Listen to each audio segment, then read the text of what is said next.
Political మిర్చి ఏపీలోని విపక్ష వైసీపీకి మెజారిటీ ఉన్నది ఒక్క శాసన మండలిలోనే. మరికొంతకాలం అక్కడ వైసీపీ హవా కొనసాగే అవకాశం ఉంది. అక్కడ వైసీపీకి దక్కబోయే కీలక పదవి దక్కించుకోబోయే నాయకుడు ఆయనే అనే చర్చ పార్టీ వర్గాల్లో అయితే చాలా జోరుగా జరుగుతోంది. ఇంతకీ ఎవరా నాయకుడు? ఆయన వైపే వైసీపీ నాయకత్వం ఎందుకు మొగ్గు చూపుతోంది? What's the story?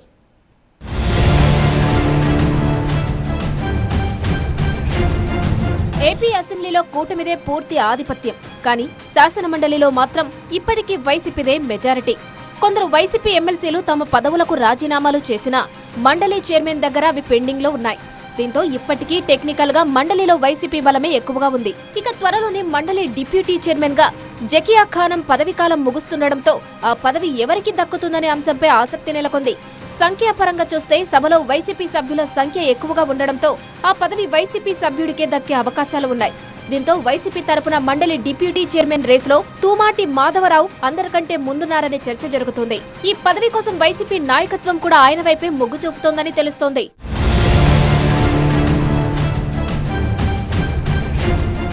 ప్రకాశం జిల్లా కందుకూరు నియోజకవర్గానికి చెందిన తూమాటి మాధవరావు 2014 ఎన్నికలకు ముందు వైసీపీలో చేరారు. 2014 ఎన్నికల్లో కందుకూరు టికెట్ ఆశించి భంగపడిన పార్టీ కోసం పనిచేశారు. 2019లోనూ సీటు రాకపోయినా పార్టీ కోసం కష్టపడి పనిచేశారు. మాధవరావును గుర్తించిన వైసీపీ నాయకత్వం ఆయనకు 2021లో స్థానిక సంస్థల ఎమ్మెల్సీ ఎన్నికల్లో పోటీ చేసే అవకాశం కల్పించింది. ఈ పదవి కోసం తూమాటి మాధవరావు వైపు వైసీపీ మొగ్గు చూపడం వెనుక అనేక కారణాలు ఉన్నాయని తెలుస్తోంది.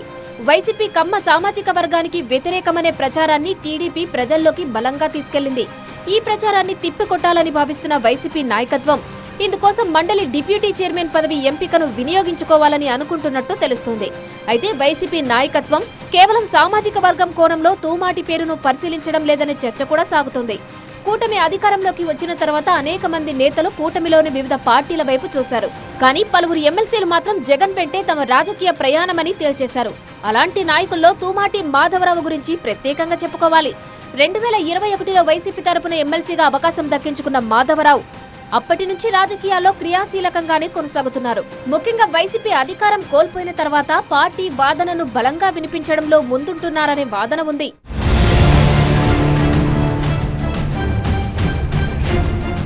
ఉమ్మడి ప్రకాశం జిల్లాలో కూటమి బలంగా ఉంది.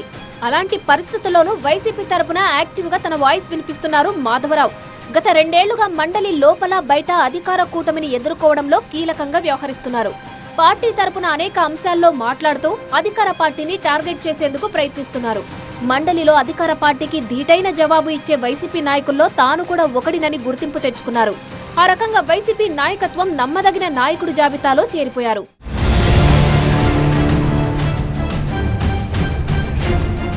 మండలిలో మాత్రమే కాదు, గత 2 ఏళ్లుగా వైసీపీ క్షేత్రస్థాయిలో చేస్తున్న పోరాటాల్లోనూ తూమాటి మాధవరావు పాల్గొంటున్నారు.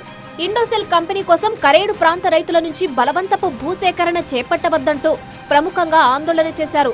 రామాయపట్నం పోర్టు ప్రైవేటీకరణ, భూసేకరణలో అవకతవకలు వంటి స్థానిక అంశాలపై పార్టీ తరపున పోరాడారు.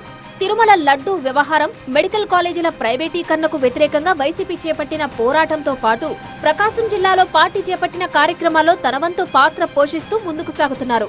వైసీపీ చేపడుతున్న నిరసనల్లోనూ యాక్టివ్ గా పాలు పంచుకుంటున్నారు. ఇలా వైసీపీ నాయకత్వం దృష్టిలో మంచి మార్కులు వేయించుకున్న తూమాటి మాధవరావును మండలి డిప్యూటీ చైర్మన్ పదవికి ఎంపిక చేసేందుకు వైసీపీ అధినేత జగన్ గ్రీన్ సిగ్నల్ ఇచ్చారని తెలుస్తోంది. మొత్తానికి వైసీపీ తరపున మండలి డిప్యూటీ చైర్మన్ పదవి దక్కించుకుంటే పార్టీలో ఆయన మరో మెట్టు ఎక్కినట్టే అనే చర్చ జరుగుతోంది.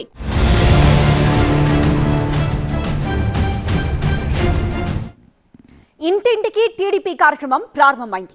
ప్రతి ఇంటికి వెళ్లి ప్రభుత్వం అమలు చేస్తున్న సంక్షేమ పథకాలను టీడీపీ మంత్రులు, ఎంపీలు, ఎమ్మెల్యేలు వివరిస్తున్నారు. స్థానిక ఎన్నికలే టార్గెట్ గా అధికార పార్టీ ఇలా పావులు కదుపుతోంది. అయితే ఇంటింటికి టీడీపీ కార్యక్రమంలో జనసేన, బీజేపీ పాల్గొనవని చెబుతున్నారు. ఇప్పుడు అదే ఆ జిల్లాలో హాట్ టాపిక్ గా మారిందట. ఇంతకీ ఏదా జిల్లా? టీడీపీ కార్యక్రమానికి దూరంగా ఉండాలని బీజేపీ, జనసేన ఎందుకు డిసైడ్ అయ్యాయి? లేక టీడీపీనే వాళ్ళను దూరం పెట్టిందా?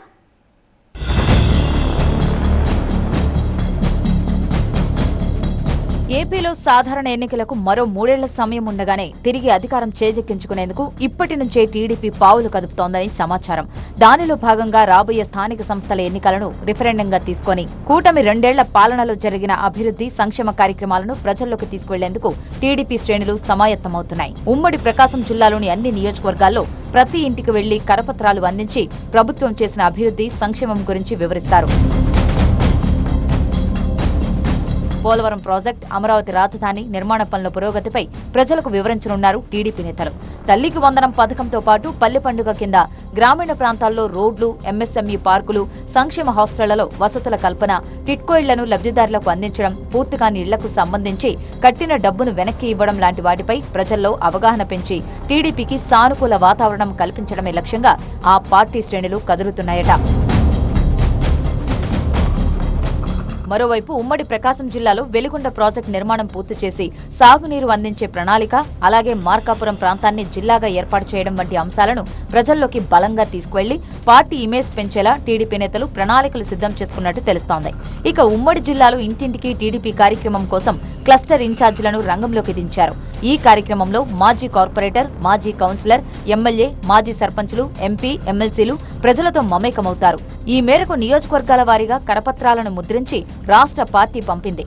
వీటిని నియోజకవర్గ కన్వీనర్లు తీసుకుని ప్రతి ఇంటికి పంపిణీ చేసేలా కార్యాచరణ రూపొందించారు. ఇంటింటికి టీడీపీ కార్యక్రమాన్ని ఎలా విజయవంతం చెయ్యాలి అనే దానిపై పార్టీ కేడర్కు ఒంగోలు ఎమ్మెల్యే దామచర్ల జనార్దన్ దిశానిర్దేశం చేశారు. కూటమి ప్రభుత్వం సాధించిన విజయాల్లో ప్రధానమైన సంక్షేమ, అభివృద్ధి అంశాలను ప్రజలకు వివరించనున్నారు. మరీ ముఖ్యంగా ఒంగోలు నగరంలో తాగునీటి సరఫరా కోసం 400 కోట్ల రూపాయలతో ప్రారంభించిన మంచినీటి పథకం, రోడ్ల విస్తరణ, సుందరీకరణ వంటి అంశాలపై ఆయా వార్డుల వారీగా ప్రజలకు వివరించనున్నారు. స్థానిక ఎన్నికల వేళ ఇంటింటికి టీడీపీ పేరుతో ప్రజల్లోకి వెళ్తున్న సైకిల్ పార్టీ మిత్రపక్షాలైన జనసేన, బీజేపీలను ఆహ్వానించలేదట. దీన్ని కేవలం పార్టీ పరంగా చేస్తున్న కార్యక్రమంగానే చూస్తున్నారని సమాచారం. టీడీపీని మరింత బలోపేతం చేసేందుకు ఈ కార్యక్రమాన్ని నిర్వహించాలని ఆ పార్టీ అధిష్టానం చూస్తోంది. దీంతో ఈ ప్రోగ్రాంకు మిత్రపక్షాలు దూరంగా ఉన్నాయని చెబుతున్నారు. టీడీపీ నిర్వహిస్తున్న ఈ కార్యక్రమంలో పాల్గొనాలని తమకు, తమ పార్టీ అధిష్టానం నుంచి ఇప్పటివరకు ఆదేశాలు రాలేదని జనసేన నేతలు చెబుతున్నారు. కూటమి 2 ఏళ్ల పాలనలో ఎలాంటి మంచి పనులు చేశారో చెప్పుకోవడానికి 3 పార్టీలు కలిసి ఎందుకు వెళ్లడం లేదనే అనుమానాలు తలెత్తుతున్నాయంటున్నారు. ఈ కార్యక్రమంలో తమను ఎందుకు భాగస్వాములను చేయలేదో అర్థంగాక జనసేన, బీజేపీ కేడర్ అయోమయంలో పడ్డారట. దీని ప్రభావం స్థానిక ఎన్నికలపై కూడా ఉంటుందా? ఆ ఎన్నికల్లో ఎవరికి వారే అన్నట్టు వ్యవహరిస్తారా అని మిత్రపక్షాలు సందేహిస్తున్నట్టు సమాచారం.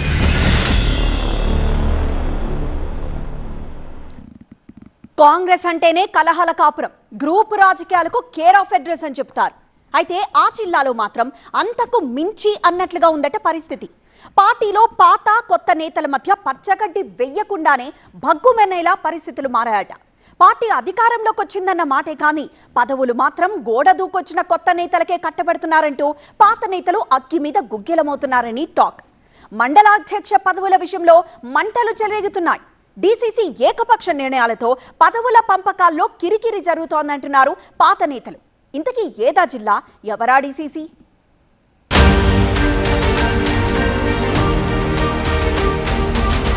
నిర్మల్ జిల్లా కాంగ్రెస్ ని వర్గపోరు వేడెక్కిస్తోందట. గ్రామ స్థాయి నుంచి జిల్లా స్థాయి వరకు పార్టీ కోసం మొదటి నుంచి కష్టపడ్డ నేతల్ని పక్కన పెట్టి కొత్తగా పార్టీలో చేరిన వాళ్లకు పదవుల్ని కట్టబెట్టడమే దానికి కారణం అంటున్నాయి కాంగ్రెస్ వర్గాలు. నిర్మల్ జిల్లా కాంగ్రెస్ అధ్యక్షుడిగా ఖానాపూర్ ఎమ్మెల్యే వెడ్మా బొజ్జు బాధ్యతలు చేపట్టిన రోజు నుంచి పార్టీలోని పాత నేతలకు తీవ్ర అన్యాయం జరుగుతోందనే ఆరోపణలు వెల్లువెత్తుతున్నాయంటున్నారు. గత 10 ఏళ్ల పాటు పార్టీని కాపాడుకునేందుకు ఎవరితో అయితే కొట్లాడామో ఇప్పుడు ఆ నాయకులే తమకు దక్కాల్సిన పదవుల్ని గద్దల్లా తన్నుకుపోతుంటే చూస్తూ కూర్చోవాలంటూ ఆగ్రహం వ్యక్తం చేస్తున్నారట పాత కాపులు. పార్టీలో పాత కొత్త నేతల్ని సమన్వయం చేసుకుని పోతున్నామని డీసీసీ అధ్యక్షుడు వెడ్మా బొజ్జు చెప్తున్నా అదంతా ఉత్తముచ్చటే అంటున్నారట నిర్మల్ కాంగ్రెస్ నేతలు. అధికారంలోకి రాగానే కాంగ్రెస్ లో చేరిన మాజీ మంత్రి ఇంద్రకరణ్ రెడ్డి కూడా జిల్లా పార్టీని భ్రష్టు పట్టిస్తున్నారని పార్టీ సీనియర్లు ఆగ్రహం వ్యక్తం చేస్తున్నట్టు సమాచారం. పాత కాంగ్రెస్ ను బొందబెట్టడమే లక్ష్యంగా ఆయన పావుల్ని గదుపుతున్నారని నిర్మల్, ముథోల్ నియోజకవర్గాలకు చెందిన కాంగ్రెస్ సీనియర్ లీడర్లు, కార్యకర్తలు ఆరోపిస్తున్నారు. ఎన్నికలకు ముందు పార్టీలో చేరిన కూచాడి శ్రీహరిరావు సైతం ఆయన వర్గానికి పదవుల్ని కట్టబెట్టడానికి పాత కాంగ్రెస్ ను పాతరేస్తున్నారంటూ తీవ్ర ఆరోపణలు వెల్లువెత్తుతున్నాయని టాక్. ఇంద్రకరణ్ రెడ్డి, శ్రీహర్రావు తీరుతో జిల్లాలో కాంగ్రెస్ పార్టీ కనిపించకుండా పోయే ప్రమాదం ఉందని పాత నేతలు ఆవేదన వ్యక్తం చేస్తున్నారని సమాచారం.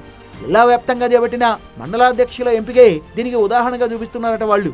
ఒక మండలాధ్యక్షుల ఎంపికే కాదు, మొన్నటి మున్సిపల్ ఎన్నికలు, అంతకుముందు సర్పంచ్ ఎన్నికలు, నామినేటెడ్ పోస్టులు, ఇలా అన్నింటిలో కూడా కొత్త వాళ్ళకే అవకాశం ఇస్తూ ఎప్పటి నుంచో కాంగ్రెస్ ను నమ్ముకున్న పాత నేతలకు మొండి చేయి ఇచ్చారని వాపోతున్నారట.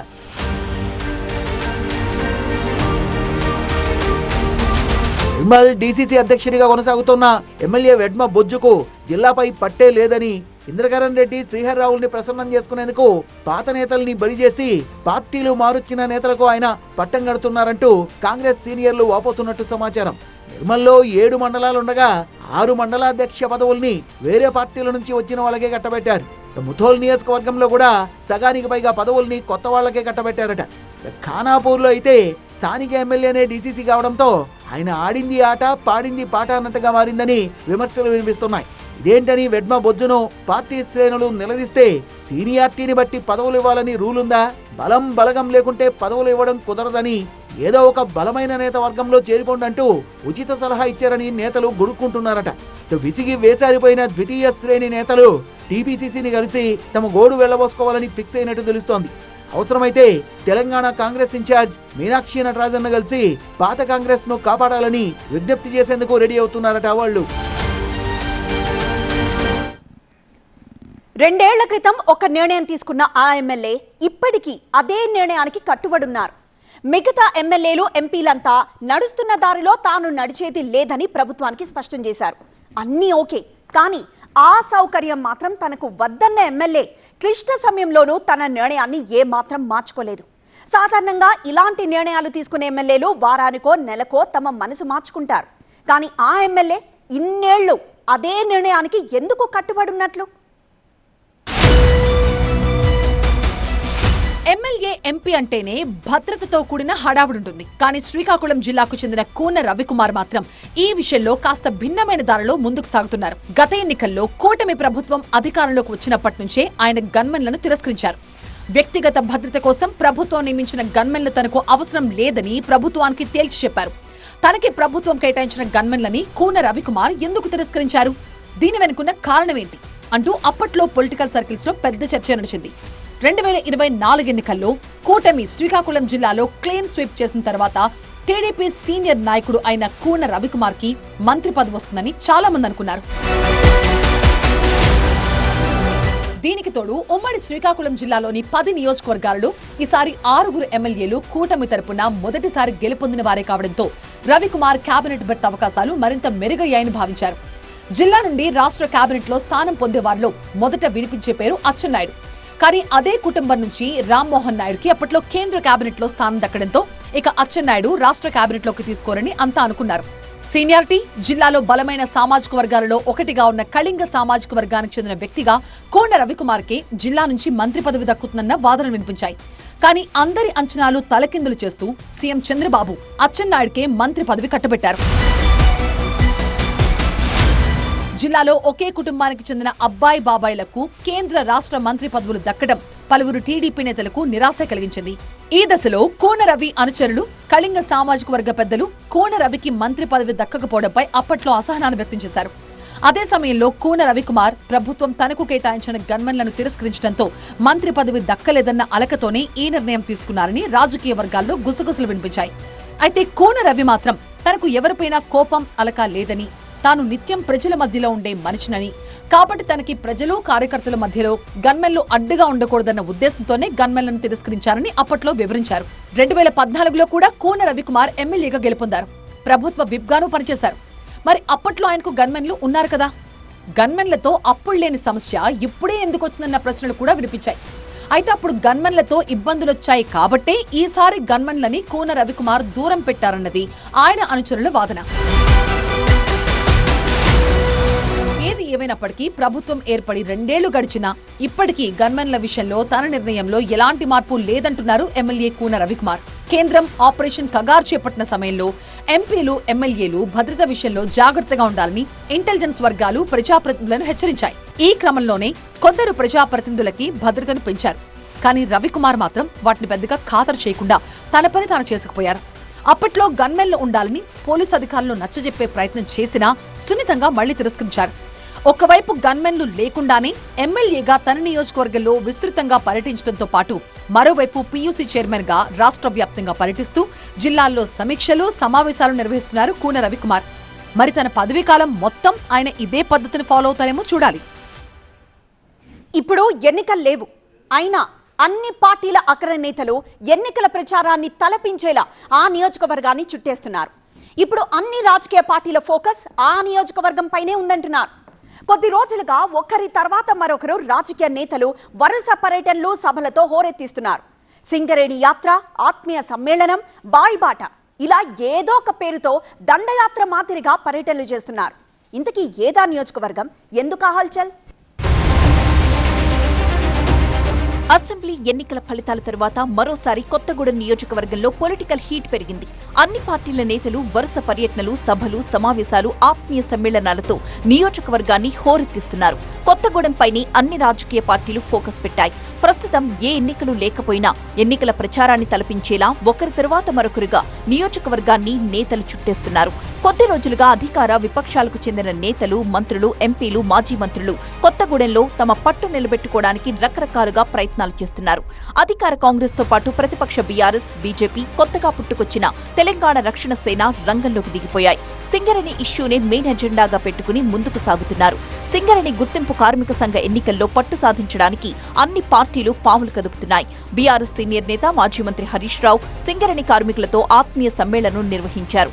సింగరేణిలో జరుగుతున్న అవినీతిపై పవర్ పాయింట్ ప్రెజెంటేషన్ ఇచ్చి కాంగ్రెస్ ప్రభుత్వ తీరు మీద విమర్శలు చేశారు. బొగ్గు నిల్వల మాయంతో పాటు రకరకాల స్కామ్లతో సింగరేణిని నష్టాల బాట పట్టించిందని కాంగ్రెస్ పై ఆయన ఆరోపణలు చేశారు.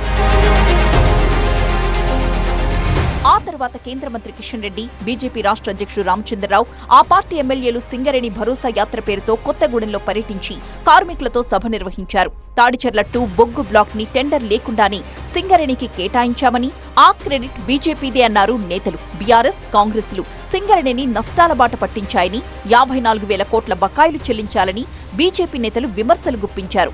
కార్మికుల పక్షాన నిలిచేది కాషాయ పార్టీని అంటున్నారు వాళ్లు. తాడిచెర్ల 2 బొగ్గు బ్లాక్ ని ప్రధానాస్త్రంగా చేసుకుని కార్మికుల సమస్యల్నే ఎజెండాగా చేసుకుని బీజేపీ ప్రచారం చేస్తోంది. ఇక రేస్లో తాము ఉన్నాం అంటోంది జనసేన. ఆ పార్టీ కూడా కొత్తగూడెంలో ఎంట్రీ ఇచ్చింది. ఈ మధ్య పార్టీలో చేరిన మాజీ హెల్త్ డైరెక్టర్ శ్రీనివాసరావు ఆధ్వర్యంలో పార్టీ కార్యాలయాన్ని ప్రారంభించి కార్యకర్తల సమావేశాన్ని నిర్వహించారు. అన్ని స్థానాల్లోనూ జనసేన పోటీ చేస్తుందని కొత్తగూడెం వేదికగా నేతలు ప్రకటించారు. అధికార కాంగ్రెస్ తరపున డిప్యూటీ సీఎం మల్లు భట్టి విక్రమార్క కొత్తగూడెంలో జోరుగా పర్యటిస్తున్నారు. ఇక మంత్రులు వివేక్, పొంగులేటి శ్రీనివాసరెడ్డి, ఎంపీ రఘురామరెడ్డి కూడా పర్యటించారు. కాంగ్రెస్ సర్కార్ చేపట్టిన అభివృద్ధి కార్యక్రమాలు, సంక్షేమ పథకాల్ని వివరిస్తూ ఎప్పుడు ఏ ఎన్నికలొచ్చినా చెయ్యెత్తి జై కొట్టాలంటూ పిలుపునిచ్చారు. దాదాపుగా ఢిల్లీకి పరిమితమైన ఎంపీ రేణుకా చౌదరి సైతం కొత్తగూడెంలో పర్యటించి కార్యకర్తలతో మమేకమయ్యారు. గత అసెంబ్లీ ఎన్నికల్లో కాంగ్రెస్ తో పొత్తులో భాగంగా సిపిఐ గెలుచుకున్న ఏకైక స్థానం కొత్తగూడెం. ఇక్కడి నుంచి సిపిఐ ఎమ్మెల్యే కోనమనేని సాంబశివరావు ప్రాతినిధ్యం వహిస్తున్నారు. ఈ మధ్య కాంగ్రెస్, సిపిఐ మధ్య కొంత గ్యాప్ వచ్చిందన్న ప్రచారం జరుగుతున్న నేపథ్యంలో అటువంటిదేం లేదని, తమ మిత్రపక్షం సిపిఐతో కలిసే పనిచేస్తున్నామని కొత్తగూడెం వేదికగా ఎంపీ రఘురామరెడ్డి ప్రకటించారు. ఇక స్థానిక సిపిఐ ఎమ్మెల్యే కోనమనేని అభివృద్ధి కార్యక్రమాలతో ముందుకు సాగుతున్నారు. తమ పార్టీ బలోపేతం మీద ఆయన దృష్టి పెట్టారు. ఉమ్మడి ఖమ్మం జిల్లాలో ఒక్క కొత్తగూడెం నియోజకవర్గంలోని అన్ని పార్టీల నేతలు తిష్ట వేశారు. దీంతో కొత్తగూడెంలో ఒక్కసారిగా పొలిటికల్ హీట్ పెరిగిపోయినట్టయింది. శత్రువుకి శత్రు మిత్రుడు అనే ఫార్ములాను ఆ మాజీ ఎంపీ, బీజేపీ నేత అమలు చేస్తున్నారా? తనకు వ్యతిరేకంగా ఎవరైనా మాట్లాడితే ముందుగా అలా మాట్లాడిన వారి శత్రువులెవరు అనే దానిపై ఆయన దృష్టి సారిస్తారట. ఆ తర్వాత తన పొలిటికల్ ఫార్ములాను అమలు చేసి చూపిస్తారని టాక్. వాళ్ల ద్వారానే తన శత్రువును టార్గెట్ చేస్తారని సమాచారం. ఇంతకు ఎవరా మాజీ ఎంపీ? ప్రస్తుతం ఆయన శత్రువులెవరు? లేటెస్ట్ గా ఇదే ఫార్ములాను ఆయన ఎవరిపై ప్రయోగించారు?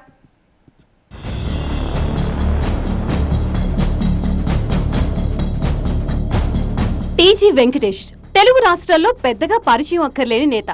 సూటిగా సుత్తి లేకుండా ఎలాంటి వివాదాస్పద అంశాలపైనైనా మాట్లాడే తత్వం ఆయనది. ప్రస్తుతం బీజేపీ నేతగా కొనసాగుతున్నారు. ఆయన తనయుడు టీడీపీ నేత టీజీ భరత్ ఏపీ పరిశ్రమల శాఖ మంత్రిగా ఉన్నారు. కొద్ది నెలల క్రితం మంత్రి టీజీ భరత్ పై వైసీపీ యువనేత బైరెడ్డి సిద్ధార్థరెడ్డి సంచలన ఆరోపణలు చేశారు. ఆ తర్వాత Byreddy Siddhartha Reddy versus TG Venkatesh and TG Bharat అన్నట్లుగా మాటల తూటాలు పేలాయి. ఇరు వర్గాలు వాడివేడిగా విమర్శలు సంధించుకున్నాయి. చివరకు అది కాస్త టీడీపీ వైసీపీల మధ్య సమస్యగా మారింది.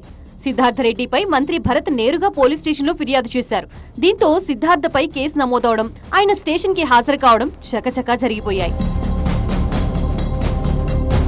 టీజీ వెంకటేష్ ఈ మ్యాటర్ ని టేక్ ఇట్ ఈజీగా తీసుకోలేదట. ఇక్కడే ఆయన తన చాణిక్యాన్ని బయటపెట్టారంటున్నాయి కర్నూలు పొలిటికల్ సర్కిల్స్. బైరెడ్డి సిద్ధార్థరెడ్డికి ఆయన పెద్దనాన్న మాజీ ఎమ్మెల్యే బైరెడ్డి రాజశేఖర్ రెడ్డికి మధ్య పచ్చగడ్డి వేస్తే బగ్గుమనే పరిస్థితి ఉందని చెప్తున్నారు. ఇక రాజశేఖర్ రెడ్డి కుమార్తె నంద్యాల టీడీపీ ఎంపీ బైరెడ్డి సబరికి కూడా తమ్ముడు సిద్ధార్థరెడ్డితో అస్సలు పడదంటారు. బైరెడ్డి సిద్ధార్థ, బైరెడ్డి రాజశేఖర్ రెడ్డి గతంలో ఒకరిపై మరొకరు కేసులు కూడా పెట్టుకున్నారు. మరోవైపు టీజీ వెంకటేష్, బైరెడ్డి రాజశేఖర్ రెడ్డి ఈ ఇద్దరు నేతలు రాయలసీమ హక్కుల కోసం పోరాడారు. గతంలో రాయలసీమ రాష్ట్ర సమితి పేరుతో రాజకీయ పార్టీని పెట్టి సీమ జిల్లాల్లో రాజశేఖర్ రెడ్డి యాత్రలు చేశారు. ఇక రాయలసీమ హక్కుల ఐక్యవేదిక పేరుతో టీజీ వెంకటేష్ కూడా సీమ హక్కుల కోసం ప్రభుత్వాలను నిలదీశారు. అయితే వీళ్ళిద్దరి మధ్య ఎప్పుడూ పెద్దగా సఖ్యత లేదని చెప్తారు. ఈ ఇద్దరు నేతలు బీజేపీలో ఉన్నప్పుడు కూడా పెద్దగా మాట్లాడుకున్న సందర్భాలు లేవు. అయితే తనకి బైరెడ్డి రాజశేఖర్ రెడ్డి కుటుంబంతో అంతగా పడకపోయినా శత్రువుకి శత్రువు మిత్రుడే అన్న సిద్ధాంతాన్ని టీజీ వెంకటేష్ అమలు చేశారని చెప్తారు. దానిలో భాగంగా ఆయన ఓ వ్యూహాన్ని రచించారట. దాంతో మంత్రి భరత్ పై బైరెడ్డి సిద్ధార్థరెడ్డి ఆరోపణలు చేసిన వెంటనే ఎంపీ సబరి హుటాహుటిన రంగంలోకి దిగారు. మీడియా సమావేశం ఏర్పాటు చేసి తమ్ముడిపై విమర్శలు చేస్తూనే భరత్ ని ఆకాశానికి ఎత్తేశారు. ఆ తర్వాత రాయలసీమ వెతలు అనే పుస్తక ఆవిష్కరణ సభలో టీజీ వెంకటేష్, బైరెడ్డి రాజశేఖర్ రెడ్డి ఒకరిపై మరొకరు పొగడ్తల వర్షం కురిపించుకున్నారు. ఎప్పుడూ కలవని నేతలు పలకరించుకుని ఒకరిపై మరొకరు పొగడ్తల పన్నీరు జల్లుకోవడం, సిద్ధార్థరెడ్డిని సబరి విమర్శించడం, ఇదంతా టీజీ వెంకటేష్ పొలిటికల్ వ్యూహంలో భాగమనే చర్చ జరుగుతోంది. శత్రువుకు శత్రువు మిత్రుడు అనే ఫార్ములాతో సిద్ధార్థరెడ్డిని టీజీ వెంకటేష్ దెబ్బతీశారని లోకల్ పొలిటికల్ సర్కిల్స్ భావిస్తున్నాయి.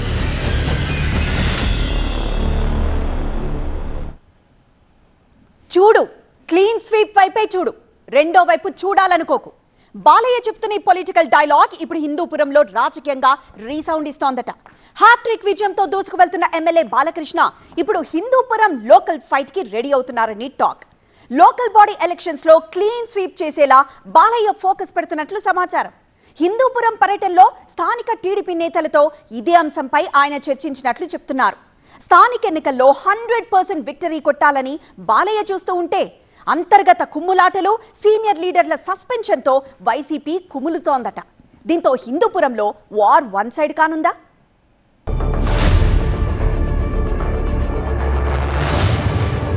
శ్రీ సత్యసాయి జిల్లా హిందూపురం రాజకీయం ఒక్కసారిగా గరంగరంగా మారింది. ఒకవైపు స్థానిక సంస్థల ఎన్నికల్లో క్లీన్ స్వీప్ చేసేందుకు టీడీపీ ఎమ్మెల్యే బాలకృష్ణ భారీ స్కెచ్ వేస్తుంటే, మరోవైపు వైసీపీలో అంతర్గత విభేదాలు బగ్గుమంటున్నాయని లోకల్ టాక్. సీనియర్ నాయకులపై సస్పెన్షన్ వేటుతో ఫ్యాన్ పార్టీ తీవ్ర సంక్షోభాన్ని ఎదుర్కొంటోంది. దీంతో ఈ లోకల్ ఫైట్ లో టీడీపీకి భారీ అడ్వాంటేజ్ కనిపిస్తోందంటున్నాయి లోకల్ పొలిటికల్ సర్కిల్స్.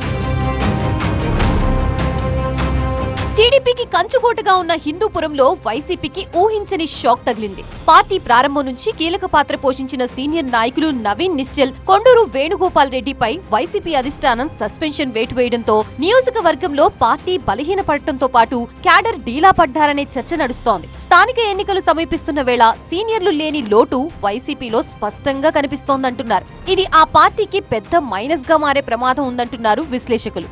రాబోయే స్థానిక సమరంలో క్యాడర్ ని ఏకతాటిపైకి ఎలా తేవాలి, సైకిల్ పార్టీకి పెట్టని కోటగా ఉన్న హిందూపురంలో ఆ పార్టీకి ఎలా పోటీ ఇవ్వాలా అనుకుంటున్న వైసీపీ కొత్త సమస్యతో దిక్కుదోచని పరిస్థితిలో పడిందంటున్నారు. మరోవైపు హిందూపురంలో జోరు మీదున్న ఎమ్మెల్యే బాలకృష్ణ అస్సలు తగ్గడం లేదట. గేరు మార్చిన బాలయ్య స్థానిక సంస్థల ఎన్నికలే లక్ష్యంగా ఇప్పటికే తమ్ముళ్లకి మార్గనిర్దేశం చేశారు. అన్ని పంచాయతీలతో పాటు హిందూపురం మున్సిపాలిటీలోనూ టీడీపీ జెండా ఎగరేయాలని క్యాడర్ కి దిశానిర్దేశం చేసినట్లు సమాచారం. ప్రత్యర్థి క్యాంపులో ఆధిపత్య పోరు నడుస్తుంటే బాలకృష్ణ మాత్రం పక్కా ప్లానింగ్ తో ప్రతి వార్డు, ప్రతి పంచాయతీని టార్గెట్ చేస్తూ నాయకులతో నేరుగా మాట్లాడుతూ ముందుకెళ్తున్నారు. ఒకవైపు హిందూపురంలో ముక్కలైన పార్టీ క్యాడర్, మరోవైపు ఫుల్ స్పీడ్ తో దూసుకువెళ్తున్న బాలయ్య. దీంతో రాబోయే స్థానిక సంస్థల పోరు వైసీపీకి కత్తి మీద సాములా మారిందట. హిందూపురం వైసీపీ ఇన్ఛార్జిగా ఉన్న దీపిక క్యాడర్ లో ఏమాత్రం ఉత్సాహం నింపలేకపోతున్నట్లు సమాచారం. అటు బాలకృష్ణ మాత్రం హిందూపురం మున్సిపాలిటీ, పంచాయతీ ఎన్నికల్లో టీడీపీ జెండాని ఎగరయ్యాలనే లక్ష్యంతో తన వ్యూహాలకి పదును పెడుతున్నారు. కార్యకర్తలతో వరుస సమీక్షలు నిర్వహిస్తూ స్థానిక లీడర్లకు విధుల్ని కేటాయిస్తూ ఫుల్ యాక్టివ్ మోడ్ లో కనిపిస్తున్నారు. నియోజకవర్గంలో అభివృద్ధి కార్యక్రమాల్ని చేపట్టడంతో పాటు గ్రౌండ్ లెవెల్లో పార్టీని మరింత బలోపేతం చేస్తున్నారు. దీంతో బాలకృష్ణ స్పీడ్ కి బ్రేకులు వేసేందుకు ఆయన్ని వైసీపీ టార్గెట్ చేస్తోందంటున్నారు. బాలయ్య పిఏ బాలాజీపై వచ్చిన అవినీతి ఆరోపణల్ని అస్త్రంగా చేసుకుని హిందూపురం పర్యటనకి వచ్చిన బాలకృష్ణని అడ్డుకునే ప్రయత్నం చేశారు వైసీపీ లీడర్ దీపిక. అయితే బాలకృష్ణ మాత్రం వీటిని అస్సలు పట్టించుకోలేదు. ప్రత్యర్థుల విమర్శలు, నిరసనల్ని లైట్ తీసుకుని లోకల్ బాడీ ఎన్నికల్లో గెలిపే లక్ష్యంగా ముందుకు సాగుతున్నారు. ఎమ్మెల్యేగా గ్రాండ్ సక్సెస్ సాధించిన ఆయన స్థానిక ఎన్నికల్లోనూ తన పట్టు నిరూపించుకోవాలనే పట్టుదలతో ఉన్నారని టీడీపీ వర్గాలు చెబుతున్నాయి. సమర్థవంతమైన నాయకత్వం లేకుండానే స్థానిక ఎన్నికలకు వెళ్లాల్సిన పరిస్థితి వైసీపీలో కనిపిస్తోందంటున్నారు. స్థానిక సమరం నాటికైన నవీన్ నిశ్చల్, వేణుగోపాల్ రెడ్డిపై సస్పెన్షన్ ఎత్తివేస్తే హిందూపురంలో కొద్దో గొప్ప ప్రభావం చూపించగలుగుతామని వైసీపీ క్యాడర్ భావిస్తున్నట్లు సమాచారం. ఈ స్థానిక ఎన్నికలతో హిందూపురం వైసీపీ ఇన్ఛార్జి దీపిక భవిష్యత్తు కూడా తేలనుందంటున్నారు. ఏది ఏమైనా స్థానిక ఎన్నికల్లో మెజారిటీ స్థానాలు గెలుచుకుని తనదైన మార్కు చూపించేందుకు బాలకృష్ణ రెడీ అయ్యారు. ఆయన స్పీడ్ కి వైసీపీ ఎంతవరకు బ్రేకులు వేయగలుగుతుందో చూడాలంటున్నాయి లోకల్ పొలిటికల్ సర్కిల్స్.